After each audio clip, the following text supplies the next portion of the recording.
When was the last time you saw a game animal? Maybe it was a turkey, maybe it was a deer. It could have been this week, or it could have been a month ago. But for me, building a haven on my farm is food plots. Food plots are required to have animals like turkey and deer on your farm constantly. This creates a safe haven for animals, and it will help populations across the board.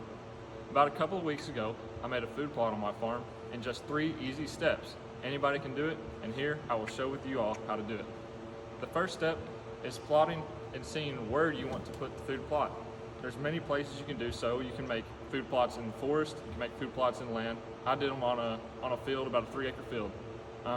You can scope out where you want it, and then you can get your soil tested. Getting your soil tested is the first step, but it's probably the most crucial. UK, the University of Kentucky, does free soil tests, and you can get your soil tested in about a week or so, and there you can see what fertilizer you need, what seeds will probably be best for the soil that you have on your ground. After that, first thing to do is to get your fertilizer that the soil test requires, and then get the proper seed that you need. Seed is all dependent on the time of the year. You can, like clovers are better in the spring, turnips and radishes are better in the fall, and it depends on what wild game you're pursuing after. If you're turkeys, I'd recommend chicory or clover, and then for deer I'd recommend turnips or chicory also. After you get your fertilizer and your seed, it's time for you to make a soil seed contact. So you can either till up a garden, you can either rake a garden, or it depends on really what scale it is. If it's a huge scale, I'd get a tiller and a tractor, but if it's a super small scale, you can even get a yard rake. After you till up your ground, then it's time for you to spread your seed out. You can spread your seed out with a hand spreader, with a spreader on a tractor. You can even go around and just grabbing the bag and throwing it out.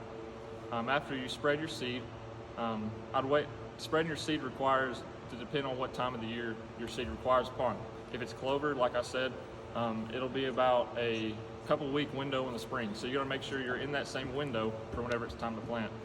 Same in the fall, there's only a short amount of window that you can plant for your seed to germinate and get proper sunlight and nutrients.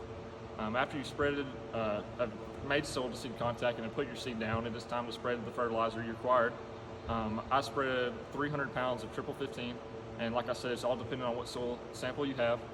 And then after that, that's the 3 main keys you need and 3 main steps you need. But after that, you can do other things to make a better success rate. Like you can roll, you can drag, cultivate, stuff like that. It's not always needed, and it requires a lot more money, but that can help out a lot more in the long run. After that, it's just time to wait, get your direct sunlight, and see what germinates. In conclusion, that's 3 easy, simple ways to make a food plot. Anybody can do it.